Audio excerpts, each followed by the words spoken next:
actually chosen to focus on my interviewees, but I thought that I'd introduce my research in terms of the metadata that impacted the way I chose to research what I chose to research.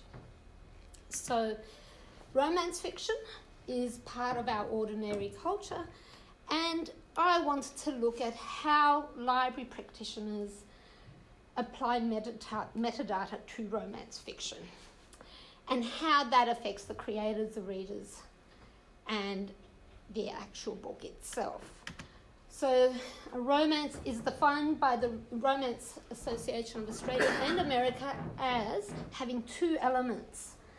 Those elements are a love story as the central plot and an emotionally satisfying and optimistic ending.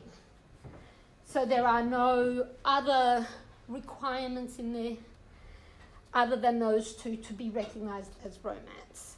These narratives focus upon courtship stories, and these stories vary contextually. Settings, characters, tone, genders, sexual agency, and it also varies in format. And this is really important. So we've got paperbacks, hardbacks, audiobooks, digital first, self-publishing, small and international publishers. Digital reading has been led and shaped through the avid readers of romance fiction. And romance publishers are the ones that are leading the digital publishing technology that we see today, that other publishers have taken up.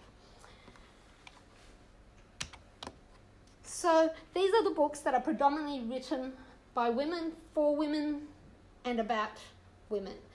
And these women are engaging in creative cultural productions and are contributing to our reading culture. So author Beverly Jenkins says, "I love what I do and I love the romance genre. It's the female-driven arm of capitalism.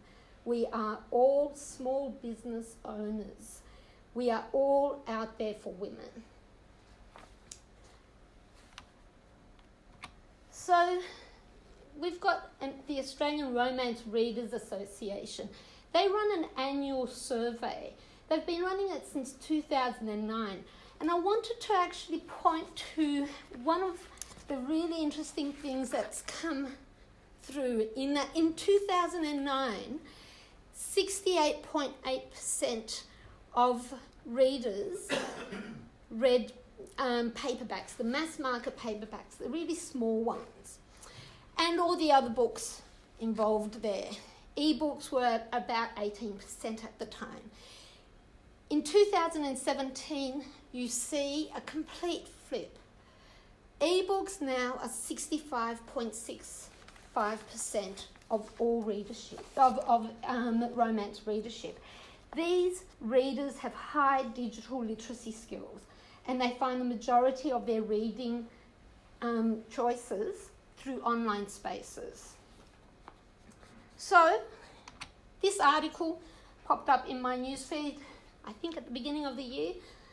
Most borrowed books in libraries, I think it comes through Syndetics. And this particular library that I chose to use the newspaper article, Frankston City, the top 10 most borrowed books were all crime and suspense, which is great. It's a popular genre, a lot of people like it. However, commercially it is not as successful as romance fiction. And I needed to ask, why is it that these most borrowed library lists do not have romance fiction at the forefront or even appearing in these lists? Do libraries reflect what's actually being read across our society? So the library library use is an accepted sign of cultural participation and is an indicator of cultural capital, and librarians act as cultural intermediaries. So fiction gets cultural capital through the review process, library collections, literary awards, writers' festivals, and librarians actualise the book and give it cultural legitimacy and further it through the creation of metadata that then has its subsequent interplays.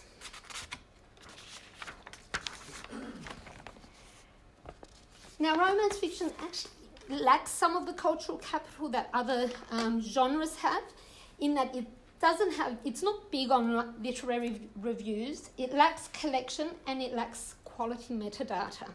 There is a shift occurring. So in the last 12 months, the Washington Post and the New York Times have engaged permanent romance review columnists. And the New York Times one only was launched about 3 weeks ago. So there is an engagement that's gone, beyond what we were used to. Now, Joyce Sareks describes Reader's Advisory as a service in which knowledgeable and non-judgmental staff help fiction readers with their reading needs. And the question is, to help readers with their fiction needs, are the collections non-judgmental? Are the collections themselves not carrying bias? The service of matching readers to fiction is a core public library service. Now, there are two major ways that people access novels. The known item search. You search for a title, you search for an author. In actual fact, Sarin and Vakari actually identified that the author is the key point of searching for an object. The other way that people look for items is browsing materials. So your return bookshelf, new bookshelves, displays, exhibitions, pamphlets. But you're seeing a lot of library management systems who are recreating this also, trying to get this browsability in the digital space, trying to replicate discoverability in that way.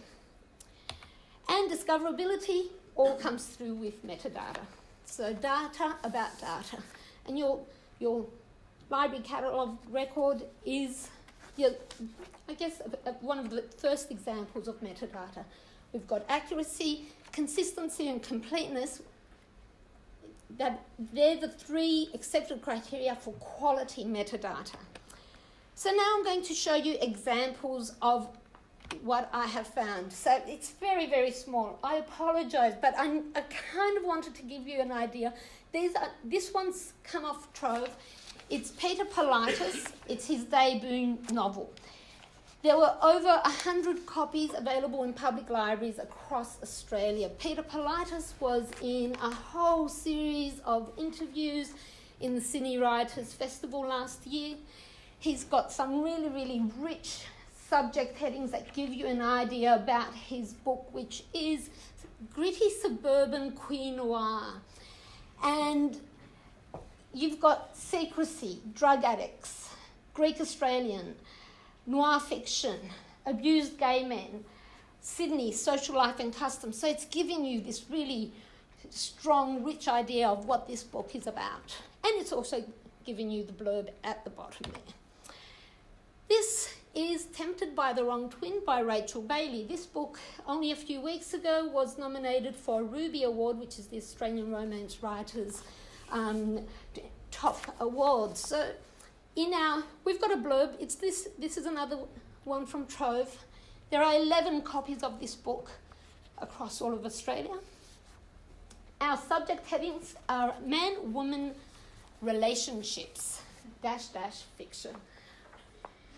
I have to say, as Library of Congress subject headings go, I find it to be the most meaningless, useless subject heading you can find. 69,000 plus items on Trove have that one subject heading.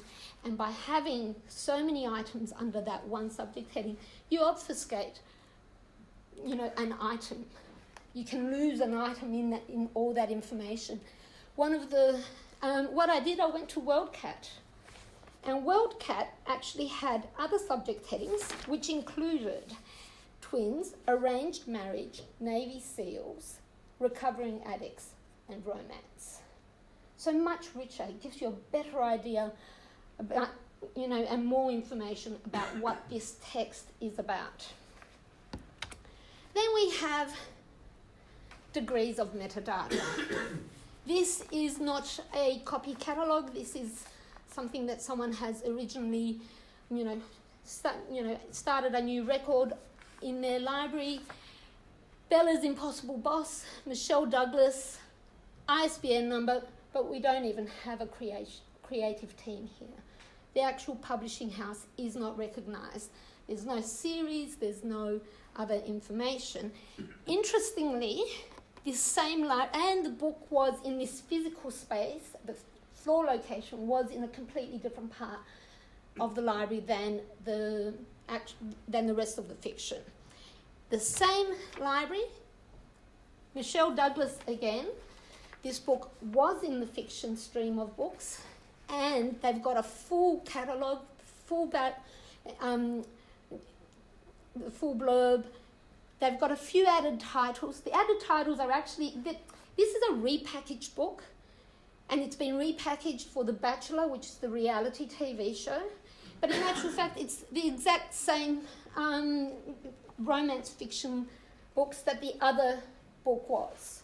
But it's not being shelved in the other place because it's a trade paperback B, which is a physical difference in the shape of the book. So in this particular instance, what we're looking at is that the metadata inconsistency is not applied because of who the author is or what they are writing, but purely because of the physicality of the actual book.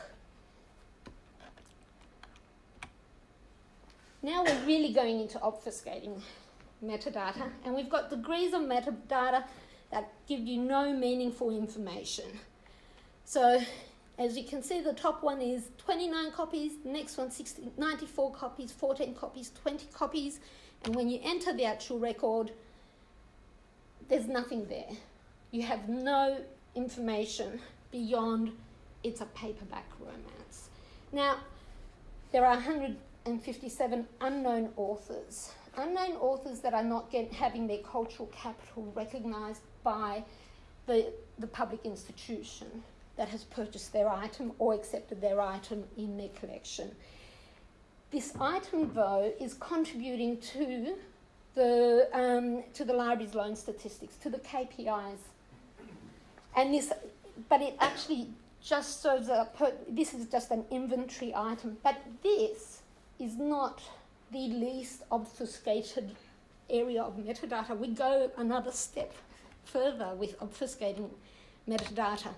So, this particular library, I discovered this collection because I walked into the library. I found the corner and it was this tiny little corner where they had all their books. The books were new, all post-2012 publications. Stephanie Lawrence is an Australian author, so her cultural capital also should be bringing economical capital. I searched the catalogue, couldn't find the item. I went to the information desk and said, can you tell me why I can't find this catalogue item, this item on the catalogue? And they said, oh, the title is romance, but you can't see it because we just don't make this collection visible from the web interface. So they've disappeared it completely, except as an inventory item that contributes to KPIs, your loan statistics, which is a really important statistic that impacts, how much money public libraries will get.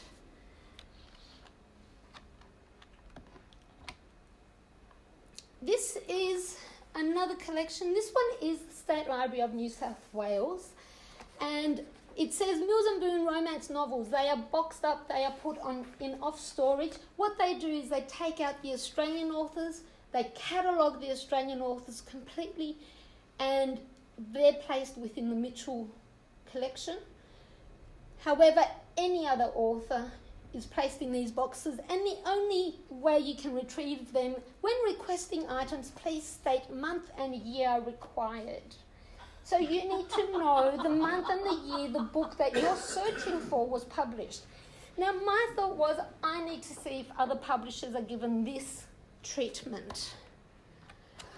Penguin had a collection, so Penguin also has the same physicality as Mills and Boon, And they had a box of 50 Penguin classics.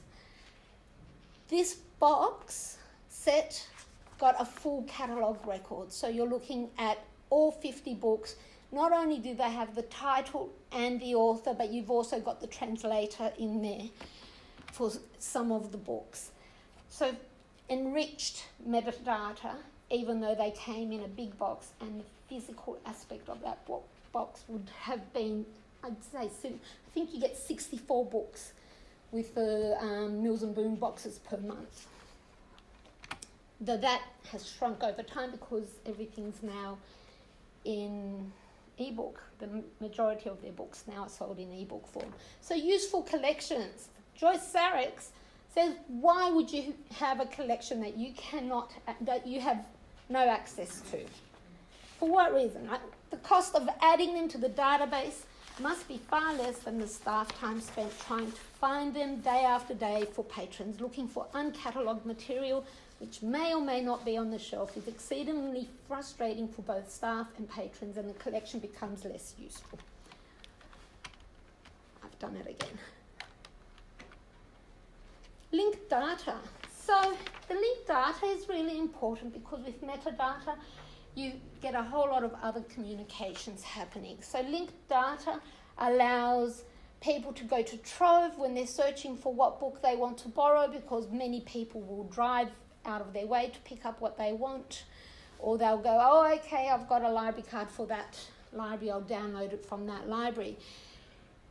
Linked data, so if your holding isn't on Trove, they won't go into all the different catalogues. If you're with linked data, though, you're also looking at public lending rights and the institutional payment that you receive. This is about accessing titles. Public lending right is the reading by a public library patron of a book that is in copyright. It is an author compensation that it recognises that the income is lost due to multiple loans within the public library system. This is an author's right, it's not a public right.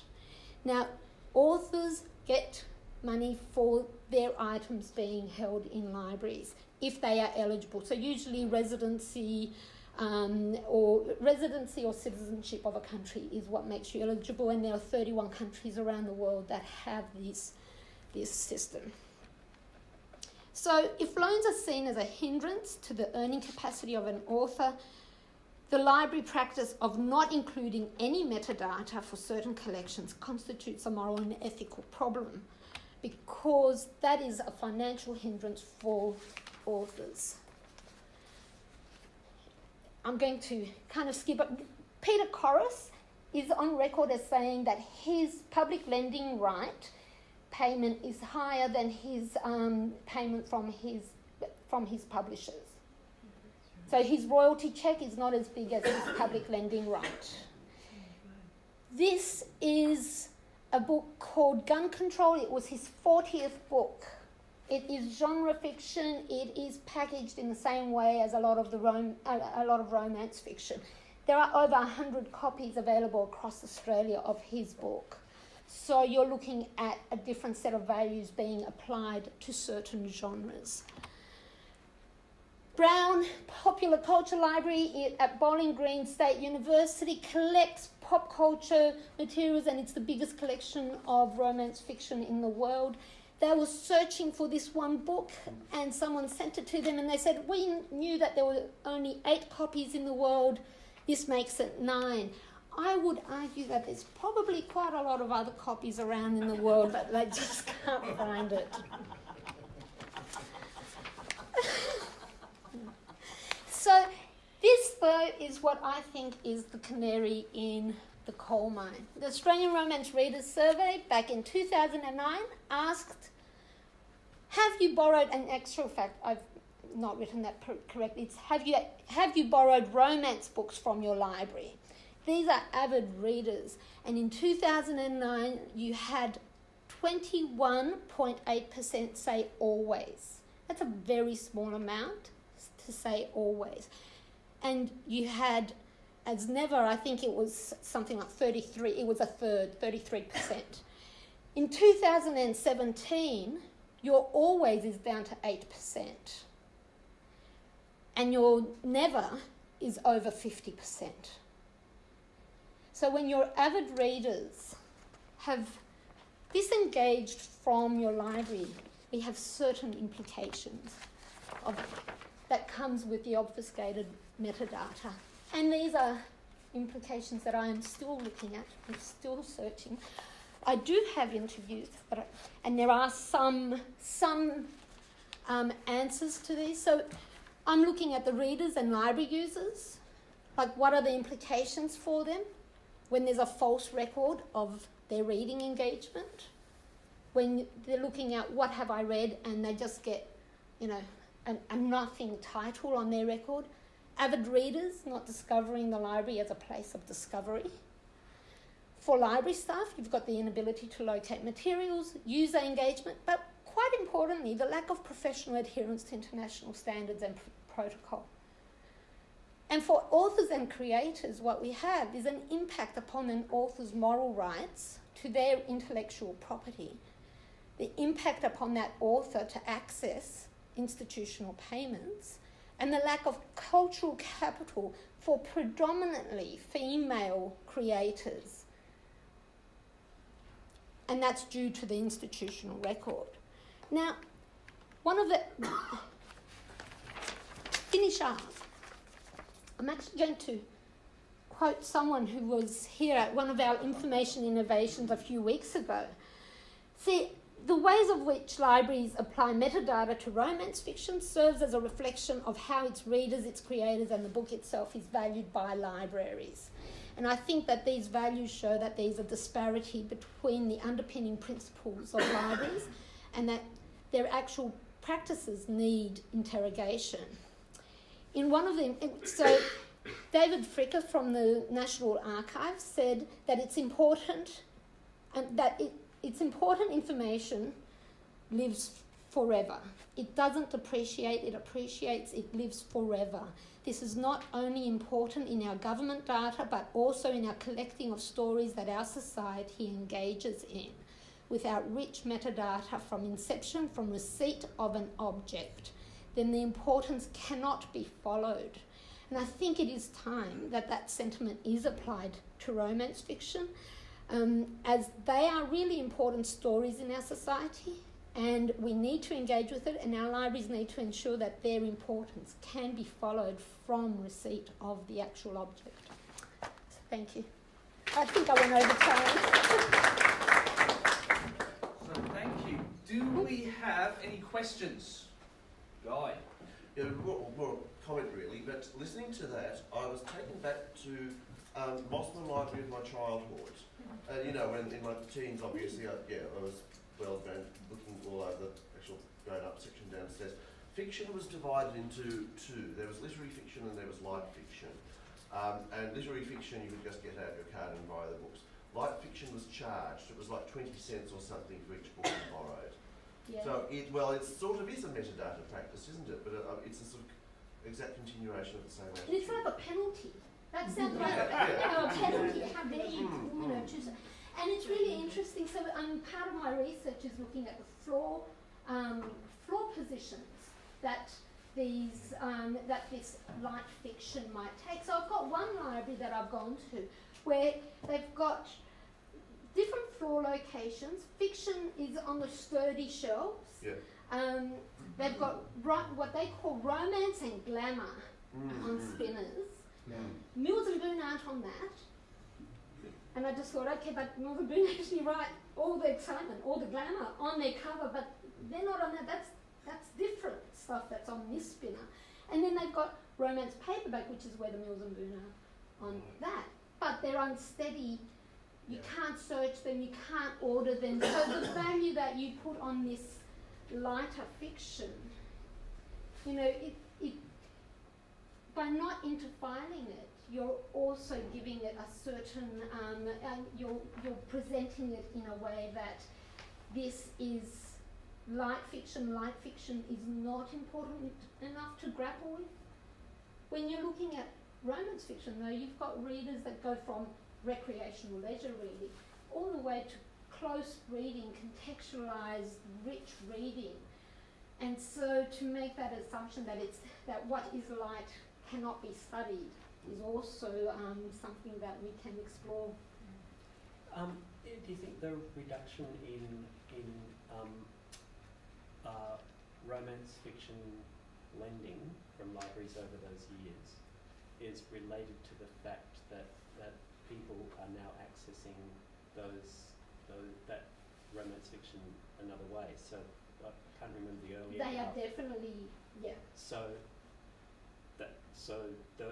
Because they're technology literate, they're a group of people that will access it more conveniently another way. So they're not going to grab a paperback from the library. No, however, this also includes surveying people who are borrowing ebooks. And if the libraries are purchasing romance fiction in ebooks, Are they though? Some are. Look, there's a project that's happening over at Western Sydney University, and the library that they were looking at engagement in reading, and the library that they surveyed, that they had in their project, actually has one of the best, most wonderful ebook romance collections I've come across in New South Wales. So the people they were interviewing were really engaged borrowers in that area. The people who are answering the survey seems to be quite steady over the years. The demographic hasn't changed much, except that they are getting older. But digital reading actually is a technology that has been engaged quite deeply with older groups, an older demographic to begin with. The push is coming from an older group of people than most technologies, where you've got young people who are driving that technology. So yeah, I was going to. Shall I prove your point? Absolutely. I was going to ask about that point too. So does that?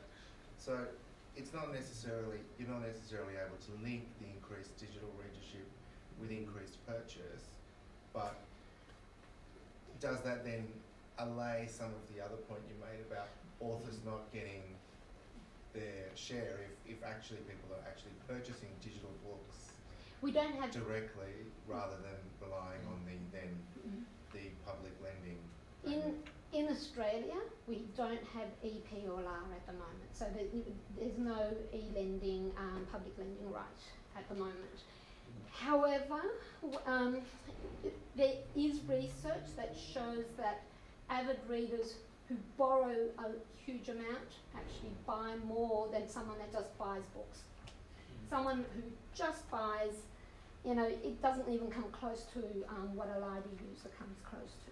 I was going to ask though, at the moment, one of Amazon's big free giveaway genres is romance. So it's now, you're not actually purchasing, but you're downloading for free. So it's competition by stealth in a way. And do you think that is also skewing? Because the lack of metadata in a public library catalogue compared to, I can find out everything I need to via Amazon and I can get it for free. So do I persist with my search, or do I? And I think that's the answer in itself. And that's leading to that huge jump in one, never used from library, but also the jump in e-romance. Absolutely. So one of the things about this practice is that it's a legacy practice. So every library that I went and interviewed, we've always done it this way. Oh, I don't know why we've got this. We've always done it this way. Oh, it doesn't matter because they just browse anyway. These borrowers, and I asked them, what if you get asked for a certain author? No, people would never do that. Not for that collection. That's just browsing. So this is like the evidence shows that the librarians themselves don't actually see the readers of these collections as being computer literate.